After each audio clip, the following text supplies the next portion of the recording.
Now you're listening to Hotcast, Her World Indonesia Podcast. Hey, welcome to Her World Indonesia Podcast or Hotcast. Wow, senang banget akhirnya Her World Indonesia podcastnya keluar juga.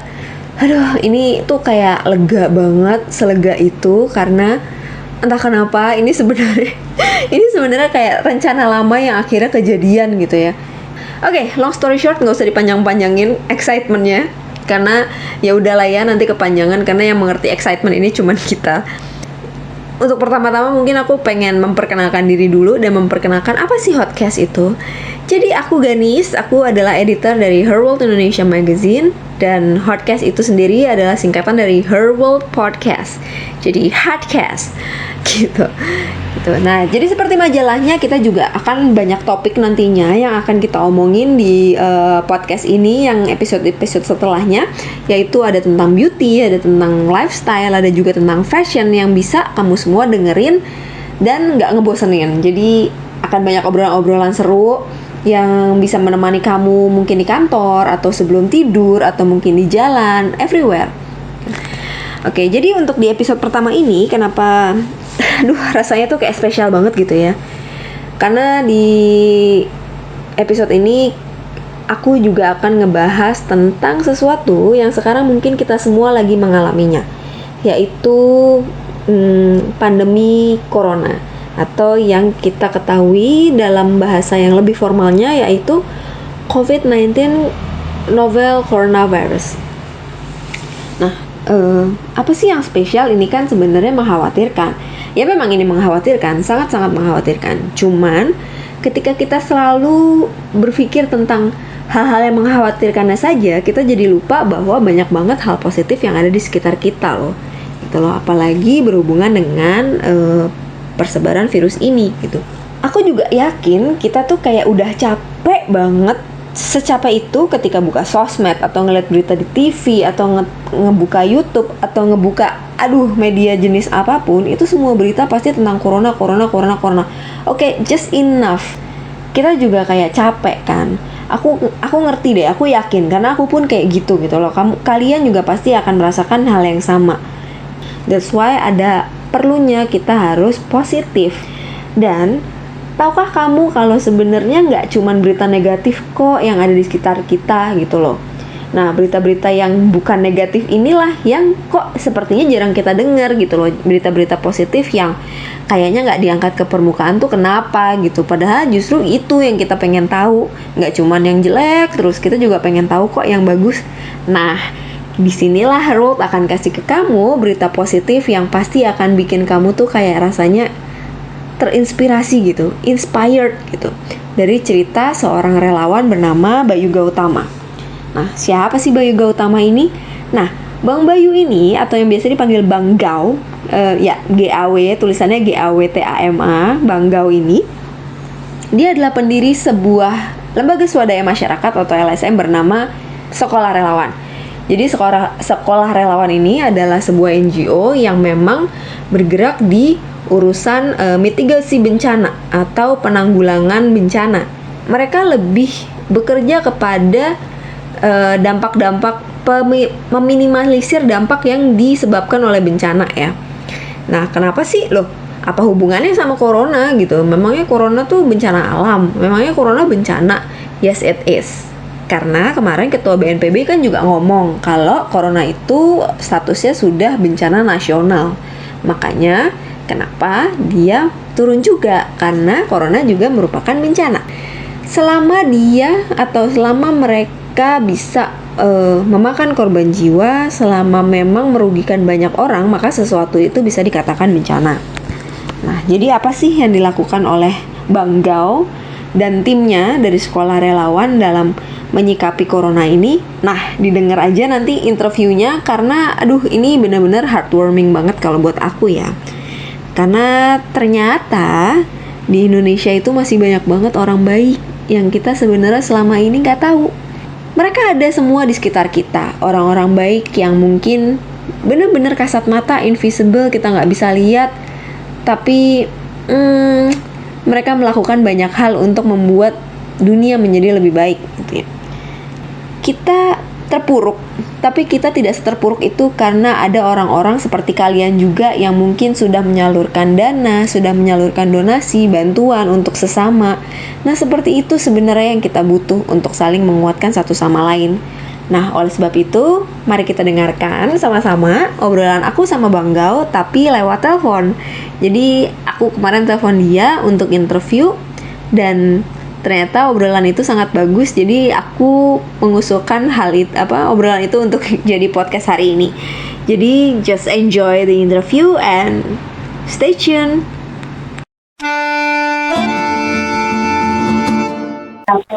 Halo, selamat malam Mas. Iya. Malam Mbak. Ini Ganis. Lagi sibuk nggak? Enggak juga. Oh, iya nih aku Iya. mau nanya-nanya. Iya, apa yang bisa dibantu? Iya, jadi sebenarnya aku itu mau nulis artikel tentang yang tadi aku ceritain tuh, kayak garda-garda terdepan lah untuk yang ngurusin masalah corona ini gitu.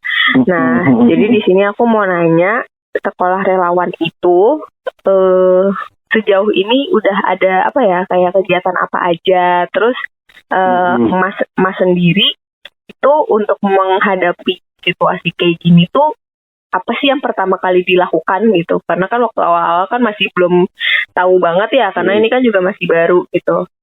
Betul. Mungkin untuk pertama aku mau nanya ini aja sih, kayak apa aja sih yang udah dilakuin? Mungkin untuk pertama itu dulu gitu.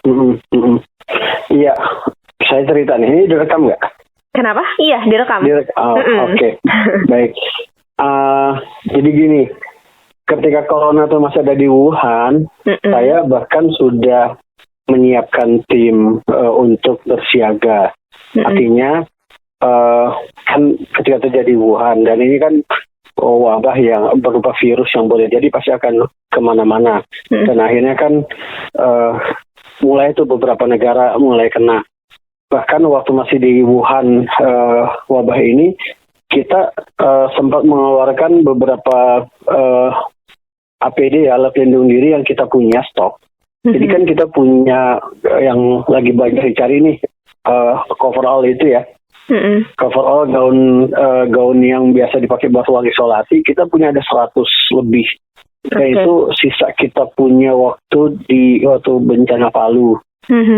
Nah, akhirnya kita kirimkan sebagian itu ke Wuhan, sama masker.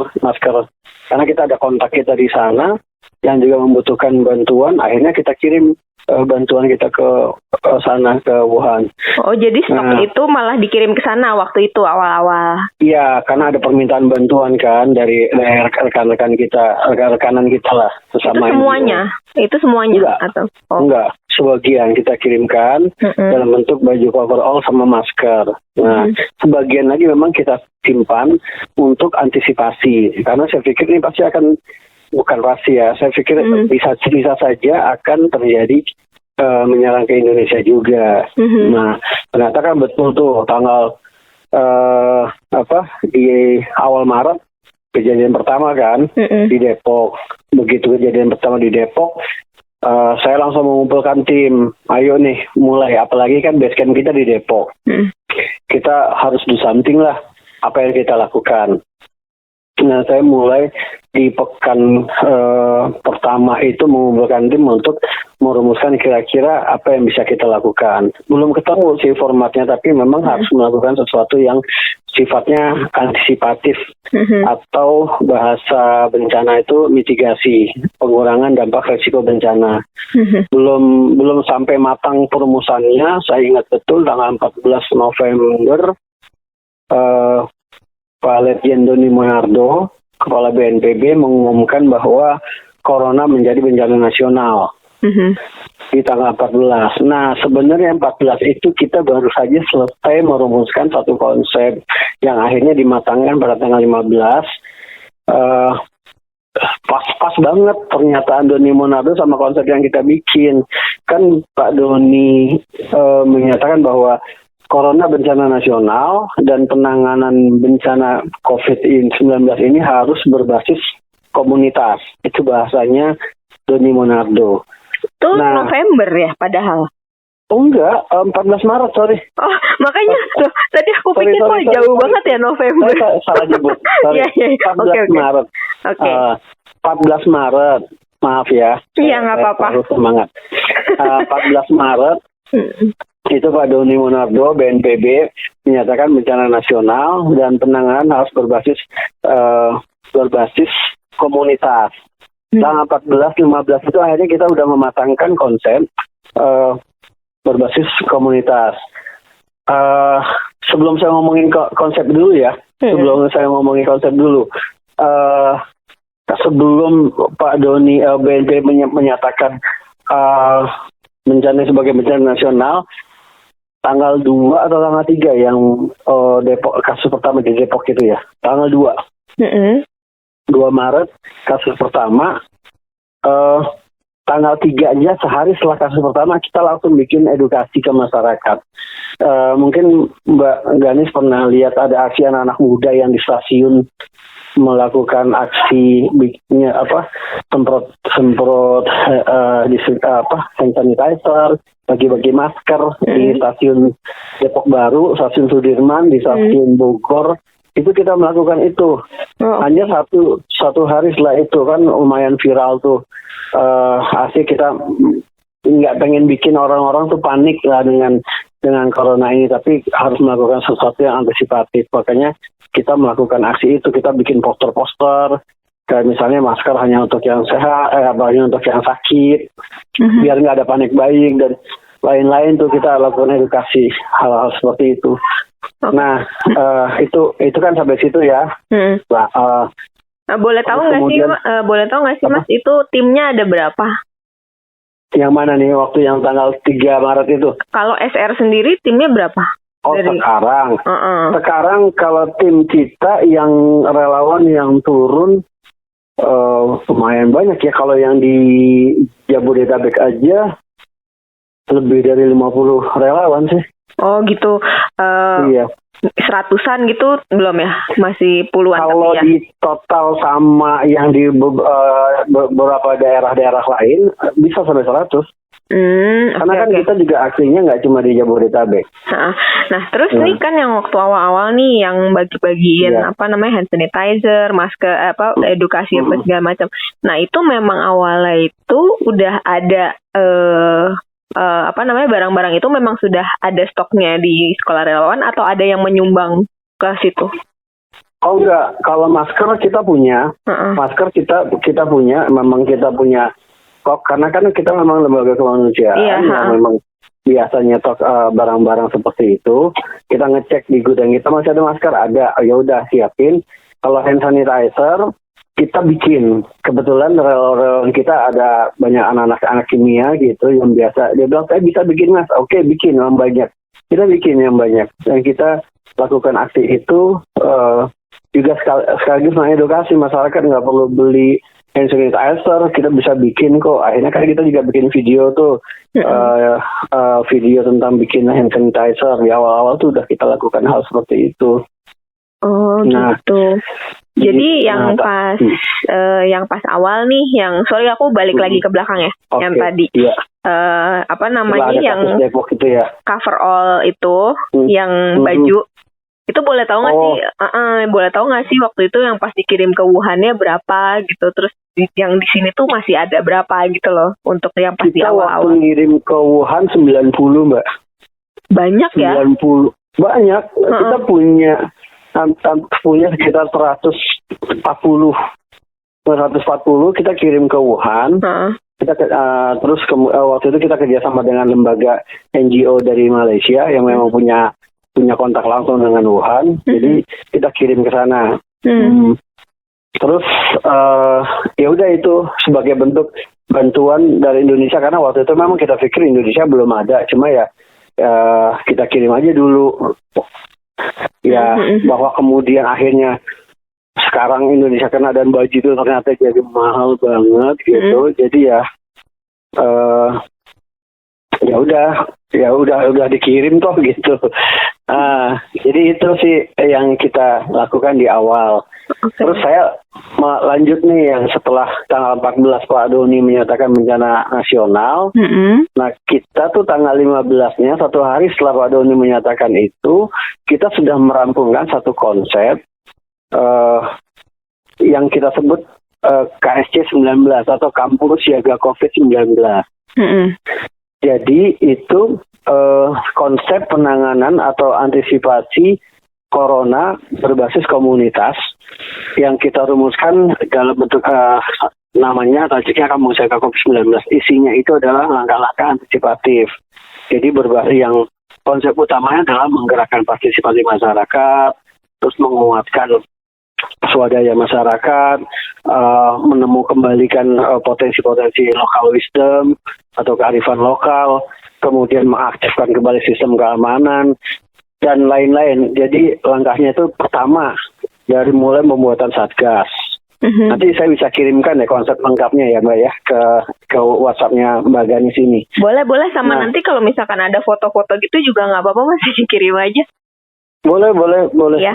Nanti saya kirim foto yang mana nih? Foto mungkin yang pas bagi-bagi hand sanitizer itu, atau yang kayak lebih kayak yang engagement ke masyarakatnya langsung gitu loh. Oh iya, itu nanti kita boleh. Bisa. Bahkan akhirnya kan kita merumuskan itu, kemudian konsep itu alhamdulillahnya diterima oleh masyarakat. Dan kita minggu lalu tuh dipanggil ketemu sama wali kota Depok. Wali kota Depok, dan akhirnya setelah kita presentasi tentang konsep ini, wali kota Depok secara langsung menginstruksikan seluruh kecamatan, 11 kecamatan di kota Depok dan sekitar 900 RW di 800-an RW di kota Depok diinstruksikan untuk menerapkan konsep kampung siaga COVID-19 ini. Setelah Depok, terus kemudian Tangerang wali kotanya juga Pak Arief Wismansyah sudah menginstruksikan untuk menerapkan konsep kampung siaga COVID-19 yang kita punya. Dan ini sekarang hampir semua di RW di Tangerang itu sudah terpasang spanduk-spanduk kampung siaga COVID-19. Dan akhirnya kemudian konsep ini kan karena kita posting juga di sosial media, banyak diadopsi dari berbagai daerah, Purwakarta, kemudian Cianjur, Ciamis, dan Bandung. Itu semua mereka mengadopsi itu dan mereka menggunakan itu buat konsep mitigasinya. Oke. Nah, jadi kan sekarang nih, yang waktu terakhir-terakhir ini kan semua tuh harga udah pada naik kan. Kayak masker, apa segala macam. Terus juga udah langka juga. Nah, sekolah relawan sendiri gimana sih cara untuk ngedapetin itu lagi? Karena kan pasti kebutuhannya akan ada terus kan gitu loh. Apakah dapat kiriman atau emang beli sengaja yang emang udah mahal itu atau gimana? Iya, jadi gini, kita termasuk yang awal-awal juga aktif mengirimkan bantuan-bantuan buat para tenaga medis di frontliner di rumah sakit ya. Dari mulai pengiriman APD, kemudian masker, sampai pengirim makanan, vitamin, buah-buahan, minuman-minuman bergizi itu kita kirimin ke banyak rumah sakit. Rumah sakit di Jabodetabek itu kita anterin langsung. Dari awalnya nggak ada penjagaan sampai kemudian sampai sekarang udah sulit, kita udah nggak bisa masuk lagi. Ya udah kita selama terakhir kemarin tanggal 27 mungkin sekitar tanggal berapa ya, 16, 17, 10 hari kita melakukan itu, aksi untuk mengirimkan bantuan APD, makanan, buah-buahan itu langsung membuat para frontliner. Itu sebagai bentuk dukungan kita ke para frontliner. Bagaimana kita mendapatkan APD itu? APD yang sisa dari kita tuh tadi yang nggak dikirim ke Wuhan itu yang kita kirimkan. Itu pertama. Kedua, kita juga coba ngontak lagi vendor-vendor lama kita yang memang mereka rekanan kita. Ya kaget juga sih bahwa ternyata harganya udah, waktu itu kita beli 2 kali lipat. Sekarang udah 4 kali lipat gitu harganya. kita beli itu masih 400.000. Kemarin mau beli lagi udah 550.000. Akhirnya Itu apa Mbak, ya? tahu nggak? Yang Itu cover all. cover all. Tapi gini Mbak, yang kalau Mbak Gadis lihat di sosial media itu banyak orang bilang jual cover all yang harganya cuma 100.000, 250.000. Itu kita nggak beli yang itu karena cover all yang dijual, yang dibikin di yang penjahit pada konveksi pada bikin itu menggunakan bahan spongebob. Spongebob itu sebenarnya kalaupun harus dipakai terpaksa dokter menggunakan itu, tapi itu tidak recommended buat ruang isolasi yang memang mereka bersentuhan langsung dengan para pasien positif corona. Makanya kita juga nggak mau memberikan baju yang nggak standar, baju coverall yang nggak standar, meskipun mahal, ya ini yang mau kita belikan yang terbaik. Makanya kita usahakan kasih bajunya yang standar ruang isolasi, bukan asal baju yang saya setiap kali misalnya saya posting di sosial media, ayo dong bantuin saya mau beli harganya 400.000. Oh jebret banyak orang, mas ngapain beli yang mahal? Ini ada kok teman saya bikin cuma 100.000 gitu kan. Iya. Gue nggak jawab yang kayak gitu, gue nggak ini. Terus orang nganggapnya wah ini sekolah relawan markup nih, ada juga yang ngomong kayak gitu. Bodo amat lah, gue nggak mikirin. Kita cuma pengen beli yang terbaik, yang memang kualitasnya. Akhirnya enggak Mbak, saya kemarin beli 500 pieces. Di mana belinya? 500 pieces? Iya, di Cina. Oh, jadi gantian ya. Kita akhirnya butuh yang di sana.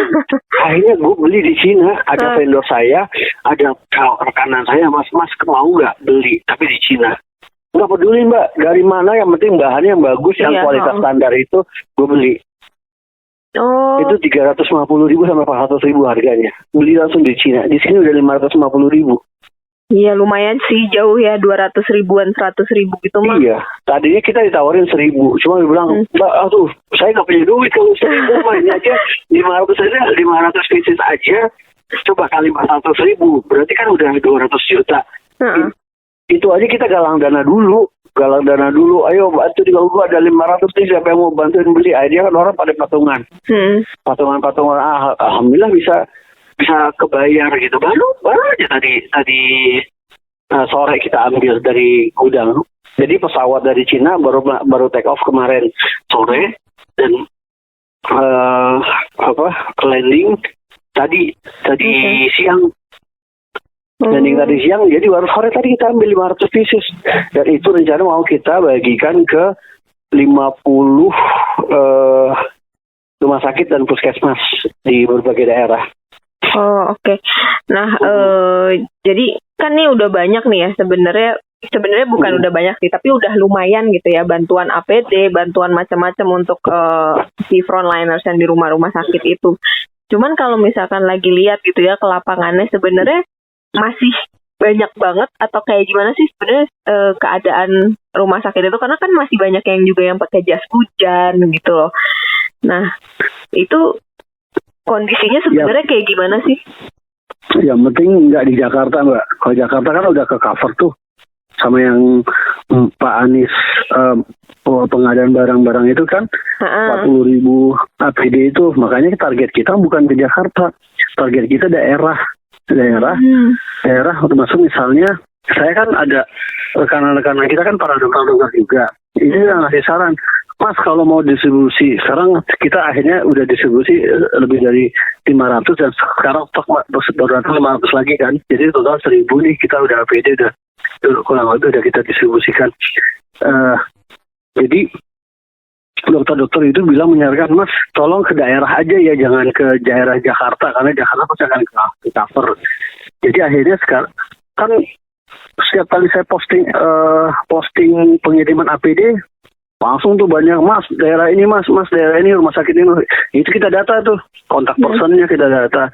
Jadi mulai besok kita juga akan mengirimkan lagi APD ini ke daerah-daerah yang udah kita catat. Nah iya, jadi itu salah satu memang aksi kita juga memang mengumpulkan APD dan mengirimkannya ke daerah-daerah. Ya sekarang masih ada sisa sekitar 500. Ini juga akan kita kirimkan per besok, akan mulai kita kirimkan bertahap sesuai dengan data-data yang udah masuk di kita. Itu sangat kurang kalau ngomongin daerah. Karena kan kalau data dari informasi yang kita terima, ini belum peaknya nih Mbak ya, corona. Belum peaknya, ini masih fase awal. Peaknya itu kira-kira mungkin sekitar pertengahan April sampai akhir April. Nah ini kita lagi mikirin gimana caranya di April itu kita punya barang lagi.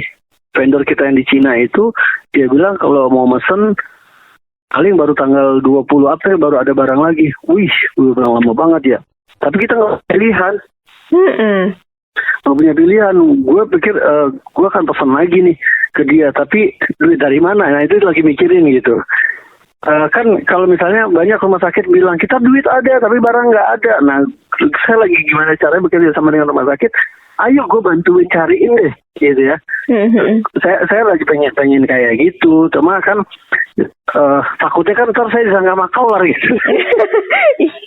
Iya. Padahal nawar-nawarin gitu ya, gitu. Pembelian gitu.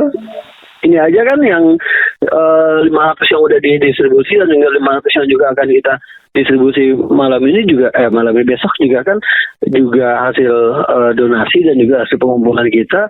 Ya udah kita akan yang bukan untuk kita jual, untuk kita bagikan karena itu kan donasi gitu. Iya sih. Nah kalau untuk Mas sendiri nih ya kayak situasi ini tuh kalau ini kan karena beda banget ya kalau misalkan kayak bencana gitu kan, itu pasti ada momennya ketika kita turun ke lapangan tuh kita kayak ngerasa sedih, terenyuh gitu. Nah kalau ini corona, apa sih yang Mas rasain sebagai relawan? Apa ya, bukan sensasi sih, itu kayak bahasanya aneh nih. Itunya tuh apa sih perasaan yang dirasain untuk ngurusin corona ini? Ini di awal bencana corona ini, ketika saya ngumpulin relawan yang biasa turun di bencana, anak rescuer, kita kan saya punya banyak relawan rescuer, para penolong yang memang mereka biasa terjun di bencana erupsi kah, di gempa kah, tsunami kah, itu biasa. Begitu saya kumpulin, saya bilang sama mereka, ini guys, ini beda. Lu ngadepin tsunami, lu ngadepin gempa, lu ngadepin erupsi, itu musuhnya kelihatan. Iya.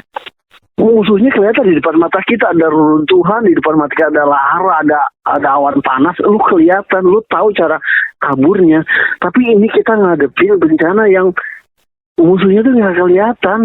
Dan kita nggak tahu, kita tuh tiba-tiba kita sehat, tapi besok kita tumbang, kita nggak tahu. Makanya kalau dibilang sensasi, bukan sensasi, tapi lebih ke bentuk kewaspadaan baru, karena kita nggak tahu, musuhnya nggak kelihatan.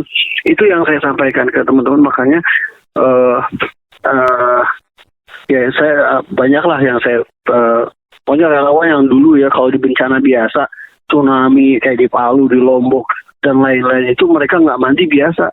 Relawan tuh waterproof Mbak di kita Mbak, nggak kenal air. Kalau ini gitu. kan harus mandi setiap hari ya. Di sini kayak saya berapa hari, sehari 3 kali bahkan bisa gitu. Iya, saya tuh ini tegas sama teman-teman. Lu pagi mandi, pulang tugas mandi, terus baju yang lu pakai cuci. Udah kayak gitu tiap hari. Makanya wah ini kita benar-benar aneh capek mandi katanya dia bilang gitu.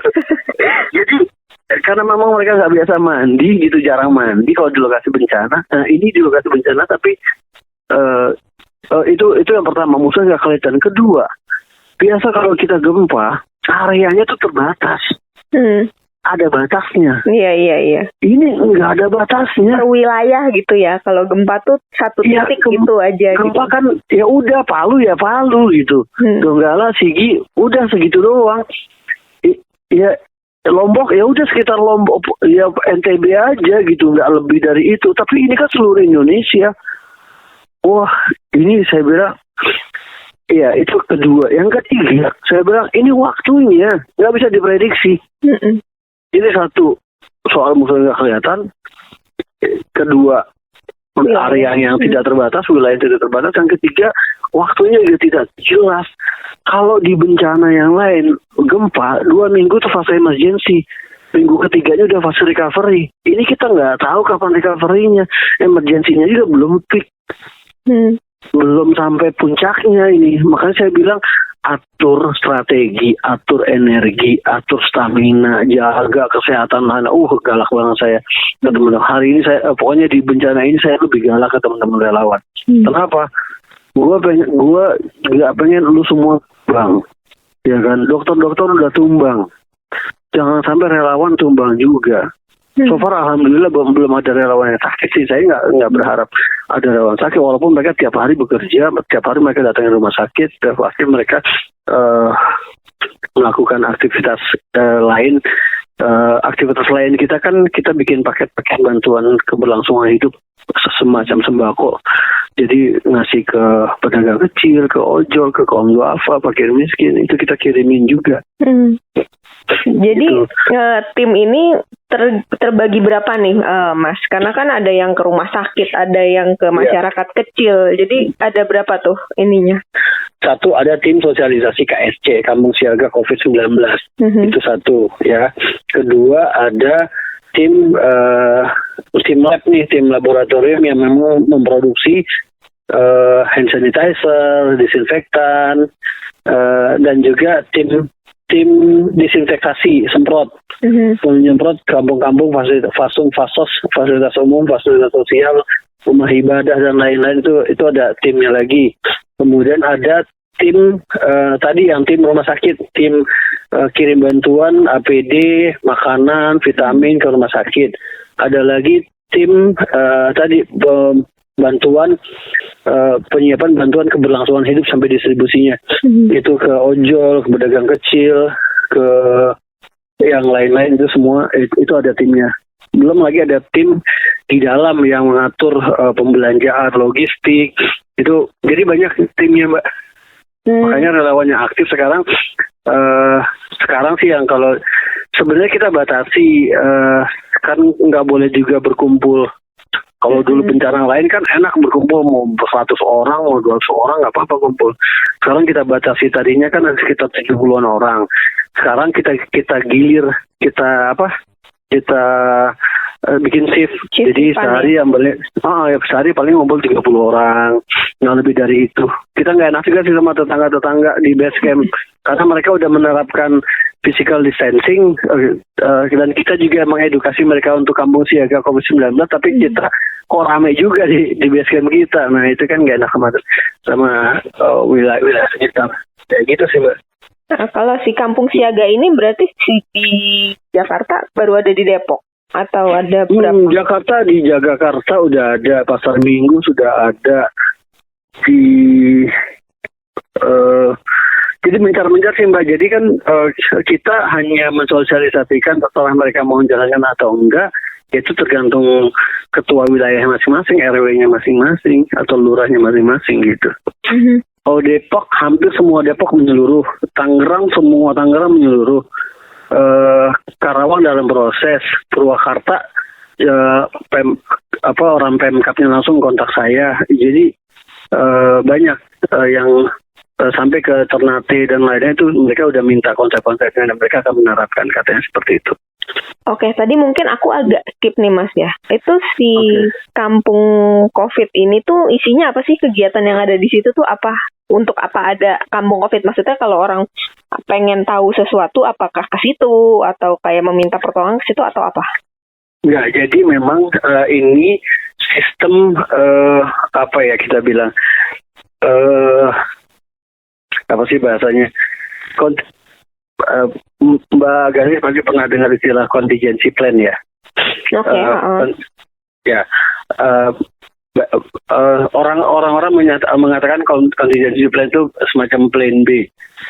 Tapi kita di bencana lebih mengartikannya siapa berbuat apa, siapa melakukan apa ketika terjadi bencana, agar dengan contingency plan ini agar dampak bencana bisa dikurangi. Makanya kemudian di kampung siaga, maka konsep kampung siaga bencana adalah sebenarnya konsep mitigasi, konsep antisipasi penyebaran corona lebih luas. Bahasanya Wali Kota Tangerang Arief Wismansyah itulah untuk memutus rantai corona. Ya, setelah dia melihat konsep ini. Nah, makanya kita mulai dari pertama. Kenapa saya bilang siapa berbuat apa? Karena konsep ini hanya mencoba mengaktifkan apa-apa yang sudah ada di lingkungan wilayah kampung masing-masing. Misalnya, kita hanya perlu membuat satgas. Satgas Corona, Satgas COVID tingkat RW, itu yang isinya ketua Satgas, koordinator keamanan, koordinator kesehatan, koordinator logistik, sama humas. Nah, koordinator kesehatan siapa? Ibu-ibu posyandu PKK yang kita aktifkan. Ya, kemudian koordinator keamanan itu pasti setiap kampung udah ada keamanan. Nah, itu kayak misalnya gini. Terus kita juga menggerakkan partisipasi masyarakat. Soal kesehatan aja, kita buat sistem informasi kesehatan antar warga. Jadi ada pemantauan siapapun yang sakit. Mau dia cuma flu, mau cuma demam biasa, atau batuk-batuk biasa, itu harus dilaporkan di tingkat RT, RW. Jadi dia kan dipantau sakitnya sakit apa nih gitu. Jadi mereka udah antisipasi sejak awal ketika ada yang sakit langsung dipantau. Ada yang gejalanya mirip dengan corona, ya udah mereka akan laporkan ke hotline yang mereka punya per daerah. Hal-hal seperti itu kita hanya mengaktifkan apa yang sudah ada di masyarakat sehingga masyarakat merasa oh iya ya ini sebenarnya mudah menjalankan kampung siaga ini gitu. Terus kemudian selain Satgas, kemudian langkah kedua adalah edukasi PHBS, pola hidup bersih dan sehat. Nah itu juga biasa juga, cuci tangan, mandi 2 kali sehari, tidak berkontak dengan orang yang tidak kita kenal, jaga jarak, itu semuanya juga PHBS. Dan langkah ketiga sterilisasi fasum dan fasos. Langkah keempat itu kita membuat menguatkan sistem keamanan tempat. Langkah kelima adalah membuat sistem informasi kesehatan antar warga tadi yang saya jelasin tadi. Dan langkah keenam yang juga cukup menarik adalah membuat lumbung pangan warga, Mbak. Apa itu, Mas? Lumbung pangan warga ini sistem ketahanan pangan masyarakat. Jadi ini bisa berlaku tidak hanya COVID, tapi juga berlaku dalam bencana apapun. Ketika terjadi bencana, masyarakat jadi sangat kuat ketika mereka sudah punya lumbung pangan. Lumbung pangan ini kan lokal wisdom, Mbak, kearifan lokal di masa lalu. Ya kan? Itu adanya di sekitar kampung COVID aja si lumbung pangan. Maksudnya kalau yang ada kampung COVID pasti ada lumbung pangan gitu. Konsepnya seperti itu. Konsepnya seperti itu. Nah ini kan lagi-lagi sebenarnya mengaktifkan lagi lokal wisdom atau kearifan lokal yang masih ada di masyarakat Sunda itu dikenal perelek, tahu nggak? Pernah dengar? Bagaimana orang mana? Sunda, Jawa? Dua-duanya. Dua-duanya. Kalau di masyarakat Sunda itu ada namanya perelek, kalau di masyarakat Jawa ada namanya jimpitan. Tapi biasanya dilakukan oleh rumah ibadah masjid misalnya. Setiap hari Jumat itu ada petugas di masjid itu yang keliling warga ngambilin sekaleng beras atau segelas beras. Itu biasanya dikumpulkan di rumah ibadah di masjid. Nah kita itu nanti dipakai sewaktu-waktu misalnya ada warga yang lapar, nggak punya beras, nggak punya makanan, itu mereka bisa ngambil minta-minta atau dapat sedekah dari masjid. Nah kita hanya mengubah itu sedikit saja untuk kaitan dengan lumbung pangan masyarakat.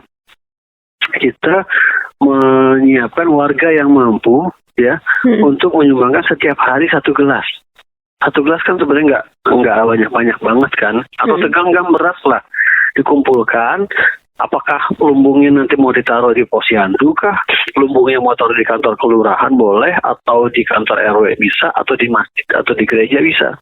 Jadi mereka yang sepakati aja. Yang penting ada lumbung. Suatu hari, suatu waktu kita nggak tahu terjadi karantina wilayah atau lockdown. masyarakat nggak bisa jualan, masyarakat nggak bisa dagang, yang lapar akan kelaparan. Dari mana mereka dapatkan? Oh iya, kita punya lumbung, udah siap makanannya, Mbak. Ini sistem ketahanan pangan. Kan masyarakat kita di masa lalu, orang-orang tua kita, nenek moyang kita bikin lumbung juga sebenarnya untuk itu, untuk menghindari kelaparan di masa paceklik. Iya sih. Nah, iya kan? Iya. Nah, ini untuk yang mau kita mempersiapkan ya. Karena mereka tahu masa paceklik itu pasti ada di sepanjang tahun. Ada bulan-bulan tertentu masa paceklik, makanya setiap mereka panen disimpanlah sebagian hasil panen di lumbung. Itu semua berlaku di masa lalu nenek moyang kita, tapi sekarang kan udah hilang. Mana ada lumbung lagi? Kalau di Sunda kan leit ya. Betul. Betul, kayak gitu. Nah, kita aktifkan lagi lumbung pangan ini. Akhirnya masyarakat banyak yang menangkap ini bagus, ini memang perlu, ini perlu dihidupkan kembali. COVID, kita nggak tahu peaknya sampai kapan. Kita nggak tahu nanti lockdown, kemudian masyarakat nggak bisa ngapa-ngapain, nggak bisa nyari nafkah. Terus duit dari mana? Terus makannya pakai apa? Dengan adanya lumbung, masyarakat bisa mendapatkan makanan secara gratis, dan itu dikelola oleh warga, oleh Satgas tadi. Makanya kemudian konsep kampung jaga COVID-19 ini bisa diterima dengan baik oleh masyarakat. Nanti Mbak Ganes, ini deh, saya nanti share konsepnya, Mbak Ganes lihat sendiri seperti apa konsep. Boleh. Nah, terus 2 pertanyaan terakhir nih, Mas. Oke. Nah, kalau berarti kan kemarin-kemarin tuh udah kesana kemari apa segala macam, terus udah lihat juga kondisinya gimana. Nah, kalau menurut Mas pribadi nih, sebenarnya di Indonesia itu kayak apa sih yang paling mengkhawatirkan gitu dari adanya si virus ini? Karena kalau misalkan kan kayaknya ya, kalau dari yang aku lihat itu dari berita apa segala macam, setiap negara ini kan beda-beda nih ternyata polanya persebarannya gitu. Yeah. Kalau misalkan di Amerika kan katanya milenialnya yang malah keluar susah dibilangin. Kalau di Indonesia tuh justru yang kayak milenialnya yang nurut ya, sesuatu yang orang tua. Nah, sebenarnya di Indonesia itu yang paling dikhawatirkan itu apa sih gitu loh, yang paling riskan lah untuk kayak virus ini tuh susah berhenti, misalnya jangan sampai sih, itu apanya gitu? Tingkat edukasi masyarakat berpengaruh, Mbak. Ya, penyebaran informasi yang tidak merata tentang bahaya corona atau COVID-19 ini yang juga mengkhawatirkan. Mbak coba datang ke kampung-kampung, masa bodoh mereka, Mbak, mau ada corona mau apa, mereka nggak dapat informasi yang jelas. Kalau kayak kita, tiap hari lihat di smartphone kita, di gadget, semua informasi kita, tahu bahaya seperti apa, tahu cara menghindari seperti apa, tahu PHBS itu apa dan lain-lain. Coba datang ke kampung-kampung. Saya tinggal di Bogor nih ya, depan kompleks rumah saya itu kampung. Nyantai aja tuh mereka, tetap mereka pengajian, mereka juga aktivitas, mereka juga bilang kenapa sih sekolah diliburin? Oh, ada corona. Emang corona apaan? Kayak itu bahaya. Ini sosialisasi. Saya lihat memang belum ada tim yang memang secara cepat untuk melakukan sosialisasi mainnya di kampung-kampung. Kalau masyarakat korban sih selesai lah, selesai. Itu pertama, sosialisasi tidak merata sampai ke kampung-kampung. Nggak usah lah sampai pelosok-pelosok. Masih di wilayah Bogor aja atau Depok aja, yang kampung-kampung aslinya Depok itu juga mereka pada bodoh kok. Nyantai-nyantai aja, anak-anak mereka juga masih berkeliaran.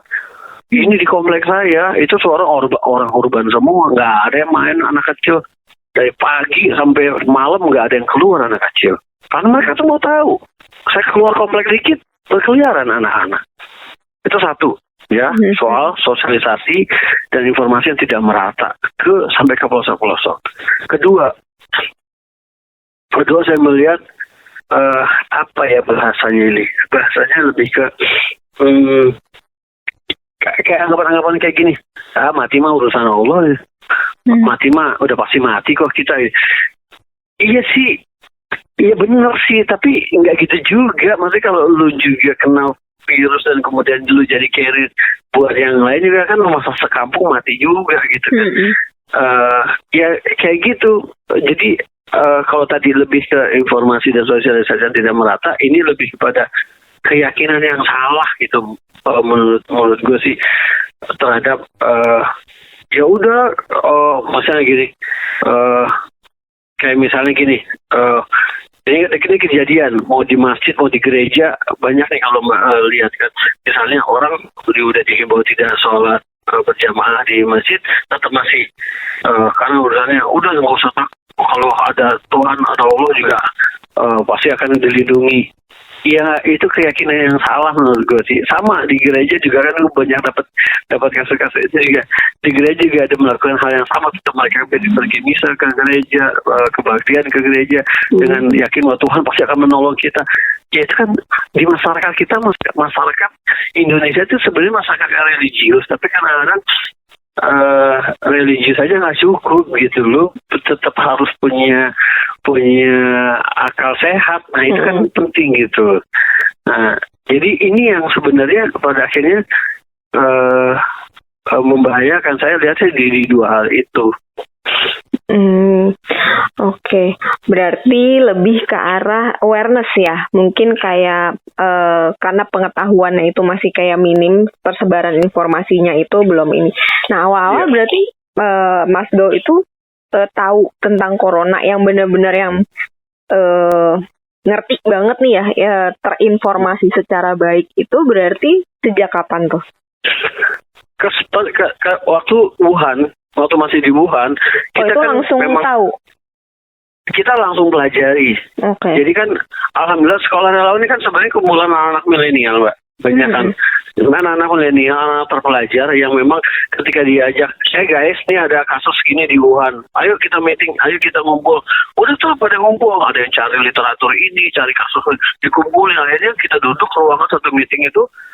Satu ruangan sekitar berapa belas 12-13 orang, cuma mereka udah punya data semua. Oh ini mas kasus gini mas, saya dapat informasi ini, referensinya ini. Akhirnya kemudian ya udah begitu kasus Depok kena jebret, langsung kita udah punya tahu aksinya mau ngapain. Edukasi pertama. Yang pertama kita lakukan adalah edukasi bagi hand sanitizer. Hanya 1 hari, tanggal 2 diumumkan oleh Presiden Jokowi, tanggal 3 kita langsung terjun ke beberapa stasiun. Karena stasiun, bagian dari kita pelajari juga, stasiun atau kereta kita, komuter lain itu paling banyak, paling rentan untuk mendapat penyebaran corona. Makanya kita mainnya stasiun. Itu berapa, sehari itu bisa berapa hari, sehari bisa berapa banyak sih produksi hand sanitizer? Apanya? Hand sanitizer. Oh, kita nggak ngitungin sih. Tapi ada ratusan botol gitu. Iya, ratusan botol. Dan kita juga bawa yang semprotan-semprotan yang kita semprotan ke penumpang-penumpang yang baru turun. Kayak gitu juga. Disinfektan gitu lah ya. Hand sanitizer sih kita awal-awal lebih ke hand sanitizer. Jadi disinfektan belum kita produksi, waktu itu di awal baru hand sanitizer. Jadi berapa hari kemudian baru kita produksi disinfektan. Kayak gitu. Oke, yang terakhir nih Mas, kalau Mas sendiri udah berapa lama sih di sekolah relawan itu? Dan ini juga apa namanya, sejauh ini kayak ada nggak sih? Ya pasti ada sih, aku tahu. Cuman kayak kekhawatiran ketika turun ke lapangan, kayak semua orang kan pasti punya ketakutan yang sama kan sekarang, kayak aduh gue kena nggak ya, aduh apa segala macam. Nah ketakutan seperti apa yang Mas rasakan, dan perlindungan apa aja sih, perlindungan diri apa aja sehari-hari yang dipakai untuk kayak kalau keluar gitu? Ya, pertama kalau saya aktif di dunia kemanusiaan dan kerelawanan itu sejak 2002. Kalau saya, jadi udah berapa, 19 tahun, 18 tahun ya. Jadi hampir semua bencana sejak 2002, tsunami 2004, dan semua bencana gempa Jogja 2006 itu semua saya hadir. Dan ini memang pengalaman pertama kita menghadapi bencana yang musuhnya nggak kelihatan tadi ya. Ya kalau bencana-bencana yang lain ya kita tahu lah standar-standar perlindungan diri. Kita pakai APD, pakai helm, pakai glove, pakai goggles, pakai masker, baju yang kalau baju-baju standar perlindungan itu kita semua pakai. Kalau standar resikonya kita sampai sepatu yang standar itu semua kita pakai. Nah, ini sebenarnya juga menghadapi corona ini juga sesuatu yang prinsipnya sama, bahwa alat pelindungan diri gak harus dipakai. Cuma ini kita ada tambahan, misalnya ya tetap kita pakai helm, tetap nggak pakai masker, tetap pakai glove, sepatu dan lain-lain.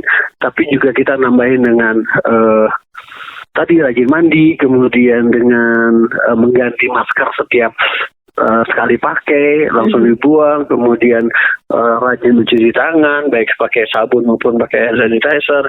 Pulang pergi juga harus bersih. Itu jadi tambahan-tambahan seperti itu agar juga stamina dijaga, kesehatan dijaga, vitamin dijaga. Kalau vitamin sih wajib, Mbak, mau bencana apapun relawan saya itu setiap pagi pasti harus minum vitamin. Karena kita butuh tenaga yang bagus ekstra. Jadi itu sih yang sebenarnya kita lakukan dalam menjalankan aktivitas baik yang lama-lama di bencana sebelumnya maupun yang bencana, apalagi yang bencana COVID seperti ini sekarang ini. Ditambah lagi soal ya physical distancingnya juga harus diperhatikan di tim relawan sendiri, harus seperti itu. Biasa kita rangkul-rangkulan, tepok-tepokan, ya ini udah sorry ya, kita nggak tepok-tepokan dulu lah, nggak rangkulan dulu gitu. Ngopi biasa segelas bisa bertiga nih, udah ngopi sendiri-sendiri aja gitu ya, kayak gitu kita perhatikan. Jadi semuanya tuh berubah ya, dari mulai kebiasaan semuanya berubah total, dari yang waterproof jadi kayak sehari 3 kali mandi. Iya, bisa 2-3 kali mandi sekarang. Biasanya di bencana lain ya bisa 3 hari sekali, 2 hari sekali gitu mandi. Kalau nggak digebrak-gebrak rumah mandi, nggak mandi. Terus kan lagi ini juga kan di Jogja ya, lagi erupsi juga ya. Iya, kita pantau terus, kan ada relawan-relawan kita di Jogja juga. Ya, so far masih aman. Saya itu, waduh, itu kemarin deg-degan juga. Ini kalau Merapi meletus, ini pilihan yang serba sulit. Tapi kalau saya lebih ngeri, kalau misalnya gini, kemarin kan pas lagi rame-rame corona di Indonesia awal-awal, juga pas lagi mau habis banjir di Jakarta juga kan, Jabodetabek. Gue kalau Jakarta banjir lagi, gue masa bodoh ya. Karena pakai air gitu loh. Kalau cuma Merapi, ini nggak ada, mungkin carrier-nya dikit, tapi ini air gitu kan. Kalau orang yang kena positif corona dia kecebur di air, itu kemudian kita tolongin, ya gue kena juga gitu loh. Langsung kan, nah itu kan akhirnya kemarin udah kalau ada banjir lagi masa bodoh dah gue katanya. Kita fokus di corona aja gitu. Iya ya, tapi emang dari awal tahun emang lagi banyak banget sih, kayak nggak berhenti banjir apa segala macam corona. Kan bencana ada jadwalnya, Mbak. Banjir tuh pasti awal tahun, awal tahun tuh jadwalnya. Ntar di pertengahan tahun tuh ada masa kekeringan, ada kebakaran, ya kayak gitu sih. Siklusnya udah ketahuan. Gini, cuma ya ini berturut-turut aja, ada banjir, ada corona sekarang, ya Allah. Iya, gitu. Tapi kira-kira kalau menurut, tapi nggak tahu juga sih, kayak terprediksinya tuh corona itu akan sampai kapannya itu emang belum tahu ya. Wah, itu bukan saya untuk menjawab itu. Kita semua kayak nggak ada yang tahu sih sebenarnya.